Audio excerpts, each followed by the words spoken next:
Hey, hey, hey, what's up, people? We got ourselves a special Thursday emergency podcast edition. All-star votes are in. Let's check in how the Celtics did. Let's get it going.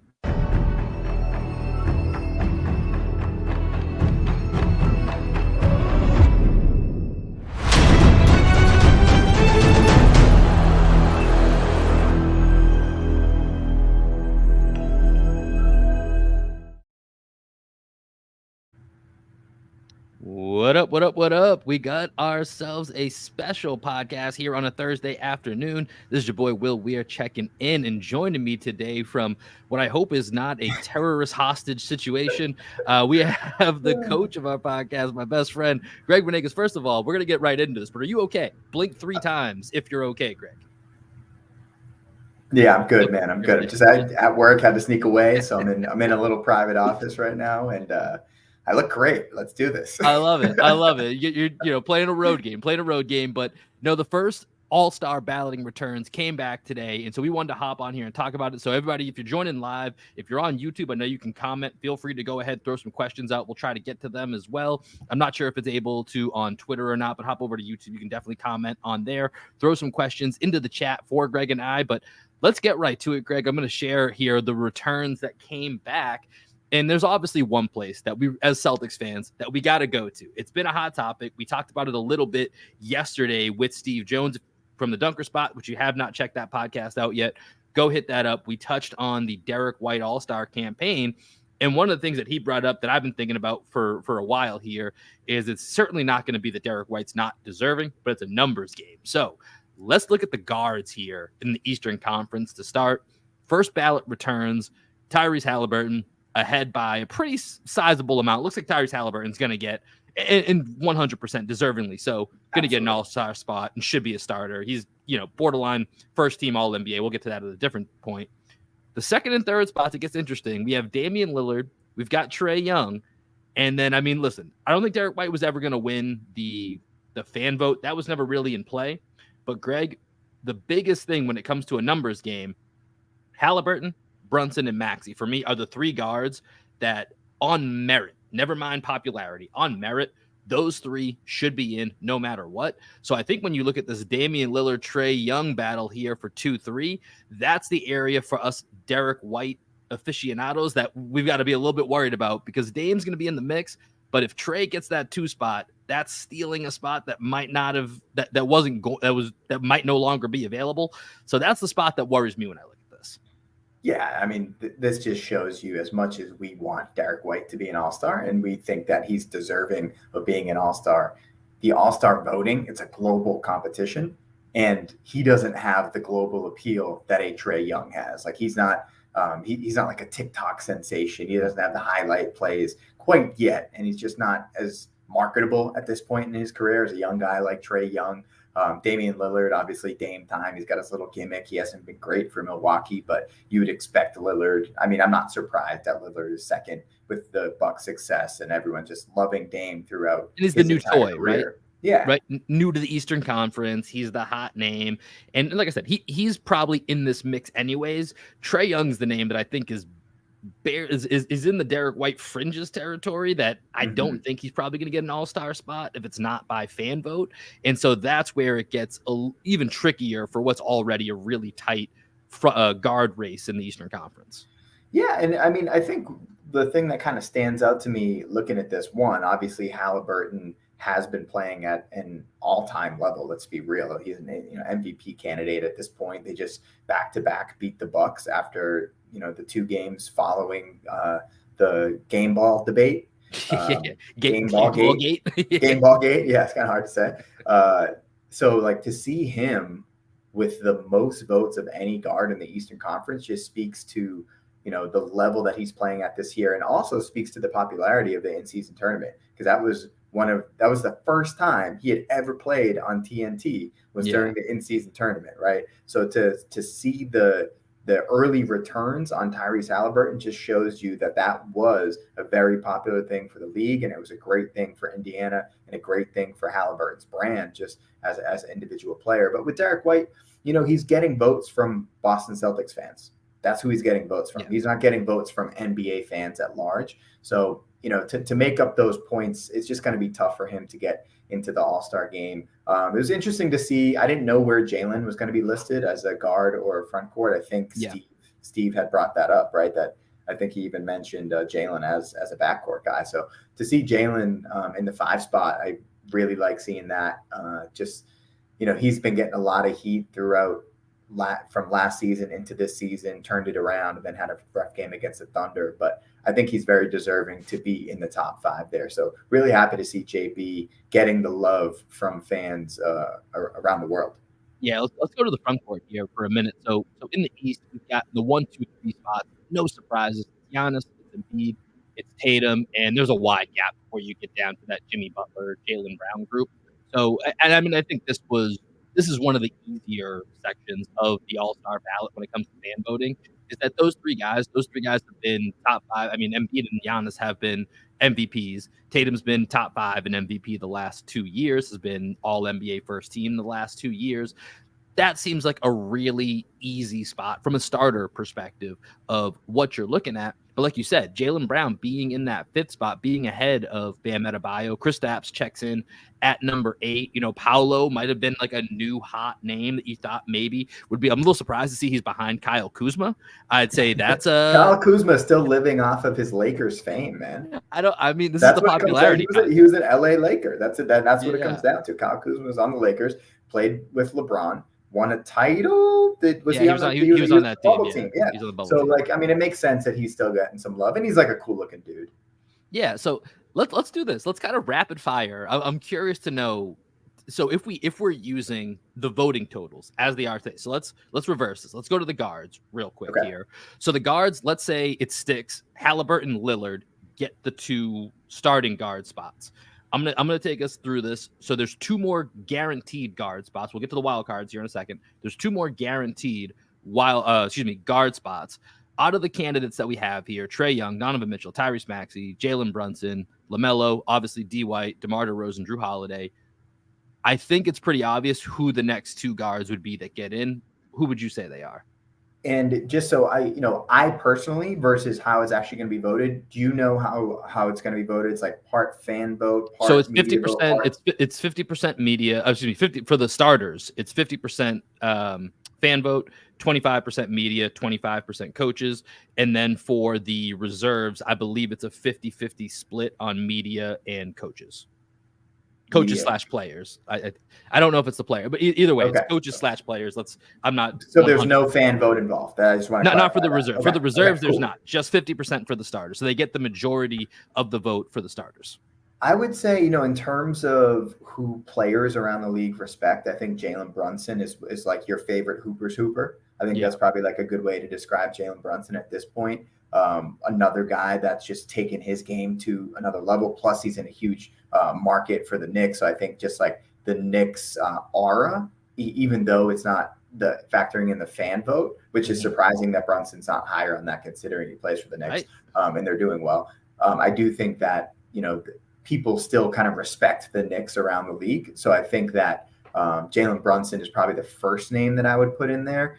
And then, people do, man, I know last year Trae Young didn't get voted in, right? He wasn't an all-star last year. So I think I'd probably go Maxey just because he's playing so well with Philly, but he's also that young guy that's really making his first mark in the league. So I think there's still a chance for Trae or Mitchell, just because I do think they're really respected around the league by the players. Like players do respect Trae Young's game. They recognize how difficult it is for him. Way more than we do on this show. Yeah. Trey's a heck of an offensive player. It's just like you got to play both sides of the ball. And Donovan Mitchell, he seems to also be like popular amongst his peers. People seem to really like Donovan Mitchell as a guy. So I do think that there's a chance. And the media likes him too. A lot of the media talks about him in that, probably slightly above Jaylen Brown level tier of player and slightly below the, Devin Bookers of the world or so. So he's somewhere in that in-between range. And so, I'm with you right now as we're just going through this. If Halliburton and Lillard get the fan vote and they have enough equity that gets them the starting role, I think it's easy. Maxey Brunson should be the next two guards that are in. So let's pause there. Let's go to the front court. Giannis, Embiid, Tatum, they get the spots. There's 3 more front court spots that are guaranteed. Who would be the 3 that you think, and might be somebody that's, I think there's a pretty glaring omission in this top 10 that might get one of the guaranteed front court spots. Who would be the 3 guys that you would look to for those spots? This is the first time I'm looking at this. So who's the glaring omission? I feel like Scotty Barnes should be on. I mean, he didn't make the top 10 fan votes. But Scotty Barnes, as a guy that should get into the All-Star game, I feel like, that should be right here. We have our guy checking in here, Jalen KP Barnes. What say you, Greg? What do you think? Who do you think the other 3 guys should be? I know we're doing this off the top of the dome, so don't worry. Right. So I'm going to tell you who I think it should be versus who I think it will be. Okay. So I do think Jaylen Brown deserves to be an All-Star this year. That he arguably was the Celtics either first or second best player. The other guy, honestly, in my opinion, was kind of Derek White. Like Jason Tatum really struggled for a few weeks. So I think Jaylen Brown deserves to be in there this year. All of the changes that he's made to his game, the Thunder game notwithstanding, he's been great on defense. He's taken the challenge on defense. His numbers guarding SGA even the other day were great. I know Bill Simmons, I was a little. I really do like Bill Simmons. I still really like Bill Simmons. He's one of my favorite writers of all time.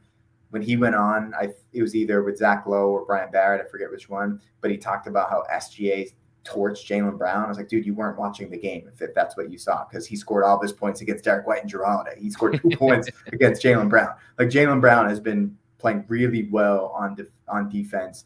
The offensive game, being able to make those rim reads. I think Jalen deserves to be in there. Bam would be the other guy that I would probably put in there. I'm a huge Bam Adebayo fan. He's probably the one, even though he's on the Heat, he's probably one of my top 3 favorite players that is not a Boston Celtic at this point. I love what he does on both ends of the court. I haven't looked at how many games he's missed. I know he was out for a little bit. Jimmy Butler. You're talking about for Bam? For Bam. I just looked it up. They've both played 24 games so far this year. Bam and Jimmy? Yeah. Okay. I mean, Jimmy, I every time I check in on Jimmy Butler, it seems like he's putting up like 12 points a game or he's not playing. So I don't even know what his stats are this year. I haven't watched much of the Heat just because I can't. Like, as a Celtics fan, I can't relive the trauma. I watched 2 Heat games this year outside of the games that they played against the Celtics. So I would probably put Bam above Jimmy just because, man, Jimmy Butler just pisses me off. And other than that, I think it would be Scotty and then Kristaps. Well, so you got JB, you said, and then Bam. And then I think it's between Scotty and Kristaps. I think Scotty's deserving. It's just the Raptors have been underwhelming this year, right? So if you're going to factor in some team success and Kristaps having another career year, doing what he's doing on both ends of the court, his play has increased of late, where he's playing much better. Well, not even much better, but the Celtics are featuring him more within the offense and playing through him. The usage rate numbers, I shared these on the last pod with Steve Jones, but his usage rate has continued to go up from November to December. I think that's going to continue to increase as the Celtics realize the advantages that they have getting the ball at the nail. They're really hunting those mismatches with Porzingis, and you can't play zone against the Celtics anymore now that we got Kristaps. So I think it would be between Kristaps and Scotty for that last spot. What say you? So something I'm just noticing now from the front court, at least just from a voting perspective, that is kind of interesting. You mentioned it with Jalen Brunson being 6. You think him to be higher? Julius Randle, who's having a pretty good season, didn't even make the top 10. That's kind of confounding to figure out how. Well, Knicks fans hate him. It's the weird. So where's he going to get his votes? We need to have a deep dive. Like, I was thinking about this the other night watching the Knicks game based on just resume. He's got like a top 4 or 5 Knicks resume, like in their history, like with the 2 All-NBAs and with all the different stats that he's accumulating. Like, it's pretty wild, and it's a weird relationship. That's another podcast. I really want to dive into that and figure out how Knicks fans reconcile all of that. But I'm with you on Jaylen Brown. I think Jaylen Brown gets in. I think he's one of the top guys. I'm putting Scotty in. I think Scotty's just been really, really good this year. I think he might be one of those wild card spots, which is what I think is going to get really interesting. But I think I'm putting him in my gonna get in. So I got JB. I've got Scotty Barnes. And then I think for me, like I'll just say it's one of the Miami guys. I don't really care which one. I think you can make a case either way. Just one of they're getting one guy in. I don't know who it's going to be. But It's Jimmy, dude. I would love to. I actually was watching the game last night just He's because so of him. good, I love man. watching Javi Jaquez. He's great. So one of the Miami guys. So that leaves us with 2 wild card spots and a bunch of guys on the board. So from the guards, like you said, Trae Young, Donovan Mitchell, and this is Derek White. Derek White are in the mix here from a guard perspective. In the front court, we're looking at Paolo. We're looking at Kristaps. We're looking at potentially, maybe one of those Miami guys. Like Randall, who I just mentioned, like he's at least got to be in the mix for that. This is where I think the Derek White All-Star campaign probably collapses and dies on itself, is that there's just too many guys for these last 2 wild card spots. It could go to anybody, that I think it's going to be too hard for him to make more of a case than some of the guys. Like, I don't think you can leave out Paolo altogether. I'll be honest. Like, you got to have an Orlando guy in here, I think. Right. There's got to be a guy, and he's the one out of Franz. I think the Celtics, the only way they get 3 All-Stars is if they're like significant, if their record is significantly better than everybody else. And it is, they're at the top of the East right now. Best record in the league, I think, at this point. Yep, still the best record in the league, Yeah, best record in the league. So I think if they continue on that trajectory, like they might go, they have a tough schedule coming up. Back-to-back against Indiana is going to be tough. Utah's playing well. So I think Utah's like a game out of playing at this point now. They're like they've been hot 18, lately. 16, and rough 18, schedule like coming up, but they've been hot lately. So I do think that if the Celtics are to get 3 All-Stars, it's going to be dependent on record. I do think it's going to come down. There's no way they get 4. So if Kristaps ends up getting in the front court before the wild card voting, I don't think Derek White gets in. I just don't think you can justify a team with so much talent in the league this year and a lot of parity in the league this year. I don't think the Celtics get 4. So I think Derek White gets in if Kristaps doesn't get in. Yeah, I mean, I think for me, like I said, one of the Miami guys has to get in. I think Orlando can't have the season they're having and you not put somebody in, whether it's Paolo or Franz. Like, I don't think it's going to be Franz. I think it's going to be Paolo would be the guy from that would get in. And then, I mean, we're still leaving out, like you said, we haven't even, like Trae Young and Donovan Mitchell, like the Cavs are still right there in the mix, right? Mm-hmm. They're still in the mix with all his other teams. And Donovan Mitchell's been having a very standard Donovan Mitchell year, which means he's having a really good year, right? Right. Like, it's just so hard because those guys are the featured player on their team. That's the point. Yeah. And they're so good. Those guys are so good at what they do. It's tough to make an argument, the role player can't be an all-star thing, whatever. I don't agree with that. But when the featured guys for other teams are having great years and their teams aren't bad, I think like that's where Trae Young's candidacy kind of falls off, is the Hawks have underachieved. So, Donovan Mitchell, I think, should probably get in there. Like, I think it probably should be Halliburton, Lillard, Mitchell, Maxey, Brunson, right? Just because those teams are all playing well. And then, like, Derek White or Kristaps, it's going to come down to that. And they might split votes because they're on, an exquisitely talented team, as Adam said yesterday on the podcast. Not a super team, an exquisitely talented team. So that's where I think it comes down to. But it's interesting to see, where these are at with the first returns. Before we get out of here, I'm just quickly looking at the Western Conference here. It feels like, obviously I think Shea should be starting, but it's a really tough conference with Steph Curry, Luka, especially when we're just looking at fan votes, not who's going to be, I think Shea might be the MVP of the league right now, but just looking at fan votes, like it's really Kyrie's always a fan favorite, Harden, Anthony Edwards, and Ja, Ja just came back, but he's still fan favorite enough to barely play and be in 7th. And Anthony Edwards feels like somebody who's going to shoot up, but there's just so many popular guards in the West. And then in the front court, it feels fairly easy. LeBron, Durant, Jokic. I don't really think that's wrong. I think that's actually probably right. Anything that stood out to you on that West side before we wrap up? It's just really interesting to me to see like who's still popular globally. Kyrie coming in at 5. I wonder how many years before people kind of just lose all Kyrie appeal. He's still very, very popular shoe, very popular personality around the world. And then Anthony Edwards was the guy where I was wondering, he's had some blips in the media of late, which may have hurt. I don't know if it hurt his votes at all, but he does seem to be the guy that I'm surprised he's not a little bit higher. I kind of thought the narrative building around Edwards would be enough to propel him into like a top 4. James Harden, I know he's still popular in China, so maybe a lot of those votes are coming from China.